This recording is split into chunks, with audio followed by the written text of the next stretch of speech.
Nepal, I can't find the script for today's episode. You probably just forgot where you put it. No, it's gone. This was one about the local forest bandits. I wonder if they stole the script to avoid any bad publicity. Wouldn't surprise me if they offered a reward for it. Now you're just being paranoid. Here, I'll help you find it. Alright, let's take another look around. Hey, have you seen my wallet? I can't seem to find it either. Wow, you're forgetting everything today. You'd probably forget your own head if it wasn't attached to... Oh, never mind.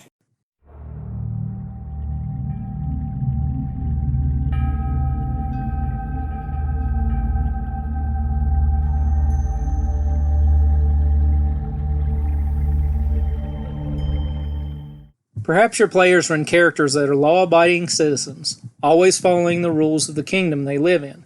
Or maybe your players live in the real world, and only their characters are make-believe fantasies. Because inevitably, every PC will make some morally dubious decision at some point in their adventuring career. And after making such a decision, the characters will likely need aid from a less-than-savory individual, someone who will look the other way during a robbery, or not ask questions when buying stolen goods. But while thieves' guilds may be found in urban settings with just a bit of back-alley investigating, who can you turn to for these types of services in the wilderness? Why, a rural thieves' guild, of course. And who would run a rural thieves' guild? Bandits.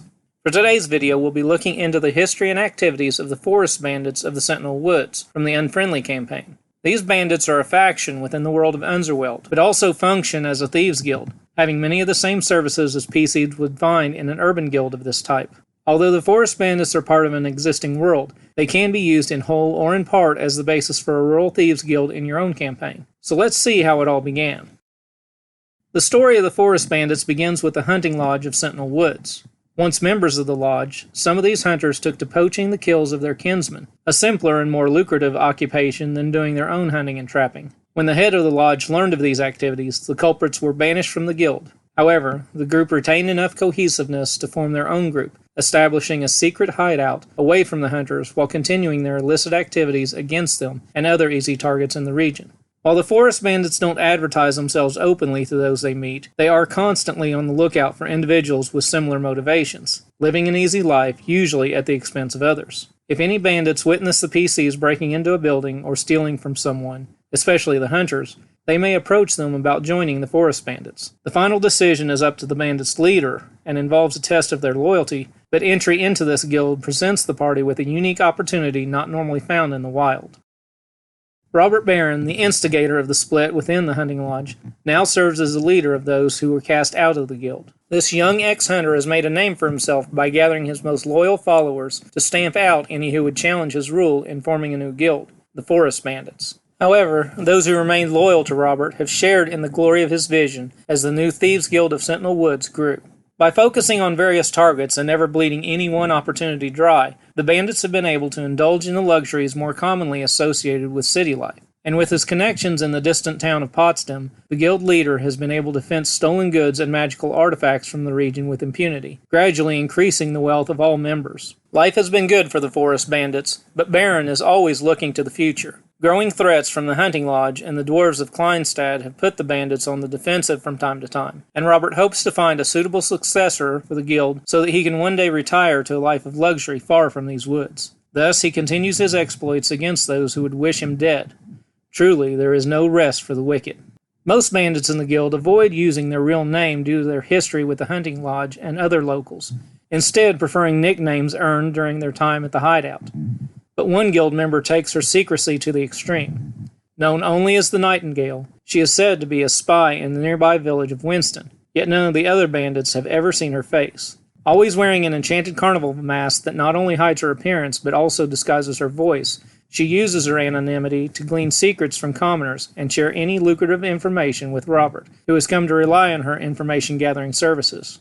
Perhaps the most well-known yet unofficial member of the Forest Bandits is Howl, a timber wolf who comes and goes as he pleases, yet often accompanies other members of the guild to aid in tracking, as well as defending against unexpected threats. PCs seeking the wolf's aid can make a DC 15 animal handling check, with an appropriate treat, to get him to accompany the party on their current adventure. Howl functions as a standard wolf, but with double hit points and an additional +1 bonus on armor class, attack rolls, perception checks, and stealth checks. The wolf is a competent tracker and well acquainted with the Sentinel Woods. If you are using a hex grid for overland movement, PCs traveling with Hal can move an extra hex per day while in the forest. The party should be aware of the guild's affection toward the wolf. Should Hal perish while adventuring with the party, they are likely to end up with a price on their heads. Once the party has been invited to join the bandits, they need only perform a simple task to Robert: steal something of value from the hunting lodge or nearby village of Winston. The bandit leader may request a specific target, but is primarily concerned with the value of the stolen item.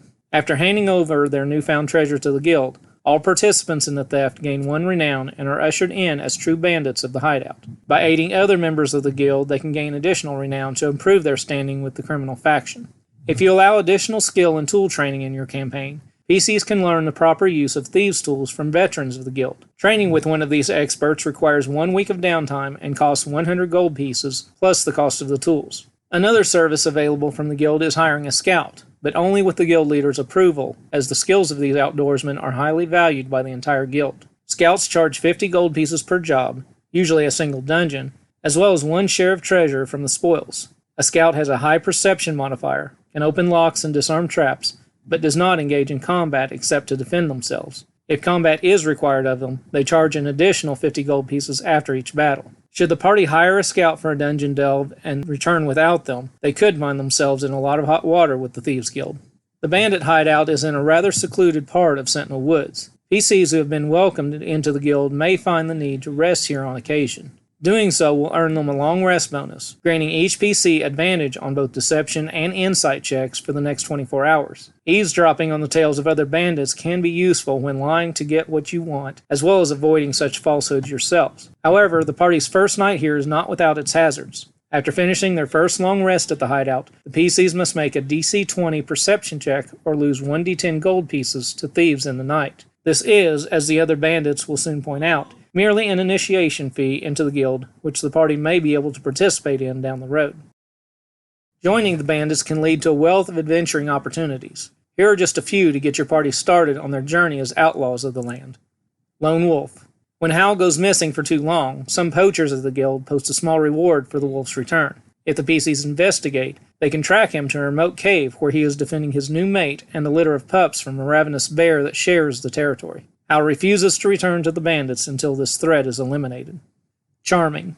After struggling to learn deeper secrets from the local villagers, the Nightingale petitions the PCs for a magical item that will allow her to better gain their trust. Anything innocuous that could magically charm or befriend would work. The PCs may be able to discover such a treasure during their adventures or find a spellcaster to craft the item, but gathering the components for its construction could be an adventure of its own. Prison Break. Robert Barron informs the PCs that a gnome bandit has recently been imprisoned after liberating a valuable dwarven artifact. Normally, the guild would leave such an individual to their own devices, but this particular gnome owed a lot of people a lot of money, and the stolen artifact was intended to pay off his debts. Robert wants the PCs to break him out of the dwarven prison and recover the artifact for the guild, earning the PCs a hefty finder's fee. The fate of the gnome is up to them.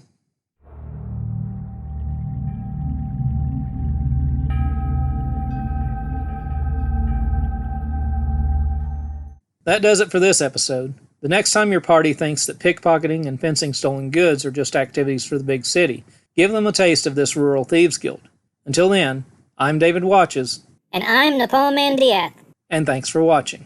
Special thanks to my longtime friend Bill Batchelor for creating the logo for this channel, and to Dylan Smith for the character art used in this and other videos. I couldn't have done it without them. For more D&D tips, check out these hot videos.